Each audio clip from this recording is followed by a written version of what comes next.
Hi, welcome back to Tabletop Tip of the Day. My name is Storn Cook, and today we're going to be talking about shifting and drifting in your game. I apologize for being gone for a bit. My dog got into some ibuprofen a week and a half back, and if it wasn't for the fine folks at Cornell Veterinarian, he would be dead. Eddie would be a goner.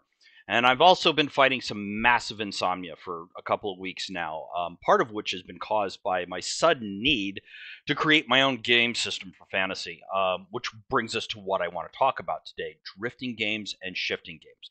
And what do I mean by that?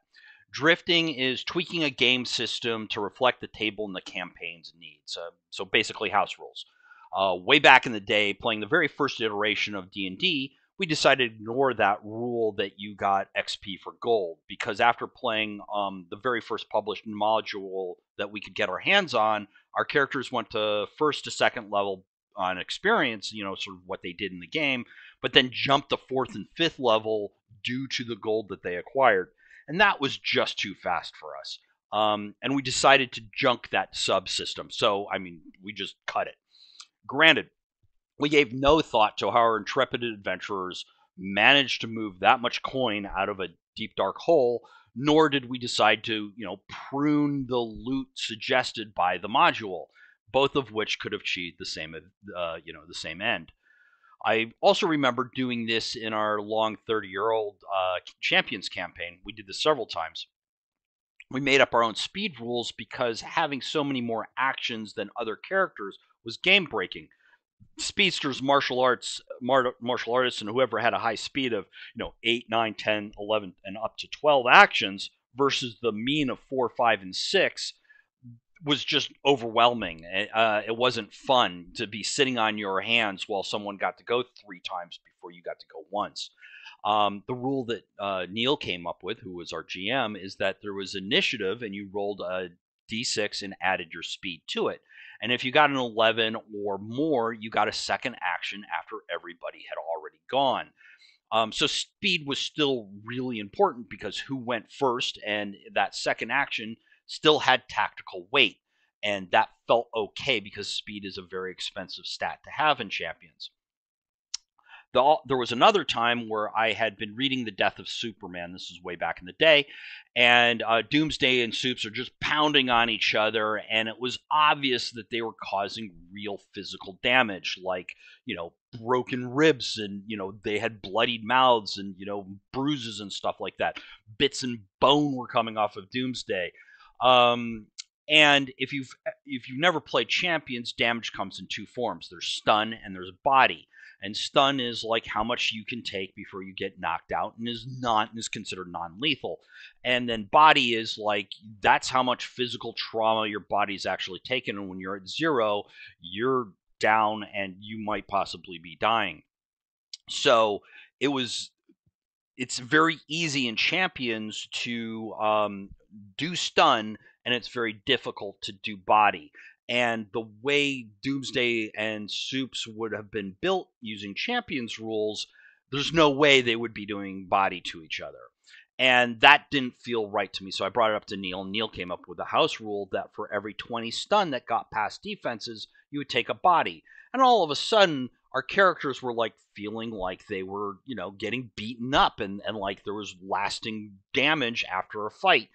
And that felt right. And no one was dying. Now, this is important because, even though Champions is based on sort of the late 70s Avengers and Justice League and Teen Titans and stuff like that, and death is almost completely off the table unless you're a villain.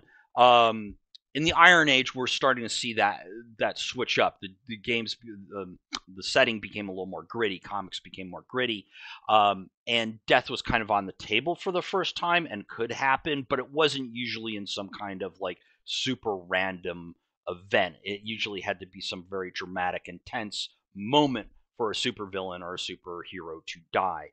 And we didn't want characters to die when we decided to drift this rule.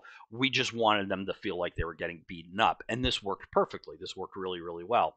And there was disadvantages to having going into the next combat down 3 body. You didn't have as much stun. You didn't have as much endurance to power your powers. So that's drifting. So shifting to me is when you jettison a whole game system, but you're keeping the campaign, which is what I'm considering right now for my Stonetop game. I'm thinking of shifting to a new homebrew system, which I called Merchants, Marauders, and Mystics, because I feel like there's some flaws in Stonetop that that I think my game can kind of avoid. And this is something I've done many, many times. My long-running Forgotten Realms campaign didn't even start with D&D. It started with Fantasy Hero, which is based off of Champions. But I've run it using GURPS. I ran it using a homebrew system. I went to D&D 3rd edition for a bit to try out the rules, and then I had several campaigns that use Savage Worlds. So I'm a true believer in system matters, and if a system doesn't support the style of gameplay that you want to bring forth, maybe it's time to change the system. And then there's sometimes like with the GURPS thing and the D&D 3rd edition, those were experiments. I just was curious to try something new, and because the way our Forgotten Realms campaign was actually made up of lots of little mini campaigns, I could do D&D over here in Waterdeep, and it wasn't affecting anything else. The fiction all kind of wove itself together, but the mechanics didn't have to impact anything else. So for me, the Stonetop RPG is pretty damn great. It does a lot of things really well. Great, vibrant character creation, very evocative setting right off the jump. The village of Stonetop is supposed to be kind of its own characters, and you can upgrade things over time. And here's where the system, I think, kind of drops the ball a little bit, because there's really nothing on any of the character sheets that interacts with Stonetop in a mechanical and logistical way, except for the marshal, who has one ability where he can sort of rally citizens for sort of defense or something like that.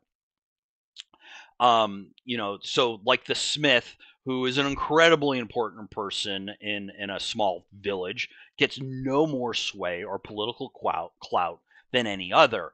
Light bearers and judges, who are wielders of divine power, yet there's nothing on their character sheet that suggests that they might be able to galvanize the village population in interesting and cool ways to tackle some of these projects, right? And these projects are really important. Like they're you can build a mill, you can build defenses, you can build an aqueduct. And the aqueduct, for example, there's these sort of milestones. You got to sort of get these things sort of lined up before the aqueduct gets built. One of them is to find an engineer who knows something about water systems, right? Or define that knowledge somehow. Great call to adventure. Love the idea. And that could be an adventure seed, but it leads the GM to make all the calls on when a milestone is reached or not. Like the GM would have to design a little adventure where we all go off to find that engineer and try to encourage them to come back to Stonetop. And that's fine, but there's nothing that can really happen in the downtime except to say, yeah, we're working on this. And downtime in Stonetop is super important because the game is seasonal. There's spring, summer, fall, and winter. And in the winter, if you don't have enough resources, which the aqueduct helps bring water to grow crops and blah, blah, blah, it adds mechanically to your resources. If you don't have enough resources in winter, your people dies. People start dying. So there's not a lot of player agency in saying, yes, we're putting our effort here, except to sort of hand wave it, right? So in my homebrew, Merchants, Marauders, and Mystics, the venture, not adventure, but the venture, as in venture capitalism, is a big part of the system. There are social stats. There's a wealth stat that can be spent to further ventures along. A venture could be anything from like putting together a caravan, or buying shares in a cargo ship, or those are kind of both mercantile ventures. But it could also be something like, I'm searching all the libraries and bookstores for that one important tome that I want. And so these ventures are designed to have a mechanical move that can be done during downtime. Now, if they're a call to adventure and things happen and play at the table, that can also move the venture track along too, and there's ways of doing that. But there's also that mechanical, like, yeah, this spring, this is my emphasis, this is how I'm tackling my venture, this is how I'm pushing it forward. And so what is on the character sheet has direct impact on what project is done, how it's approached, and how you can further that project, right? So let's talk about when is it okay to drift and shift. Well, anytime in my book. But I love tweaking. I love trying out new games, and I strongly believe that rules do really influence the emulation of a genre, and it influences how players react to the setting and how they try to sort of navigate the setting. Um, but with a huge caveat, you have to be super, super transparent about why you're doing it. Why are you drifting this rule? Why are you shifting your system? Um, the table has to agree to it. There has to be negotiation. I'm going back to my old Sons of Kryos refrain. For those who are in the know, you have to talk to your players. That freaking simple. Especially if you're going from one system to another. In Stone Top, our heavy, the Smith, Riddick, his name is Riddick, is played by Eric, and he's an unstoppable combat machine. He is lethal, hell on wheels, nigh invulnerable. He is just insane. So in challenging him, I can give him really big monsters and foes to deal with, but that will smear any other PC who happens to just like wander into the battlefield. So if Riddick's off doing duels on his own, it's fine. But as soon as I combine other players around Riddick, they're ineffective and he's a god. And that doesn't feel right to me for what I perceive the kind of power level of Stone Top to be. So I'm going to have to be very upfront with Eric, who plays Riddick, to say, hey, if we go to mutants, not mutants, merchants, marauders, and mystics, Riddick's going to be depowered. He's going to be brought down a step. He's going to be more on par with the other PCs in combat. Now he's still going to be big and tough and strong and fast and all those things that make Riddick kind of Riddick, but he's not going to be head and shoulders above the other characters. Now I've played with Eric for years. I know him. He's a very reasonable guy. I think he'll be fine with it. But we've had rules drifts in the past, and they have to be negotiations, and folks have to feel like they're not getting screwed. And that's really important because we want to be fans of the PCs, but we want to make the PC's life difficult. We don't want to take away agency or fun from the players. So that's my thoughts on drifting and shifting. Maybe you have some drifts and shifts that you've done of your own, rules that you've tossed out, or rules that you've modified. I'd love to hear about them. If you like this video, you might like these other tabletop tips of the day. One is how to track lots of NPCs using visuals, and the other is about a great online resource to come up with all kinds of names, both modern, fantastical, etc. So please keep on watching and keep on keeping on. Thank you.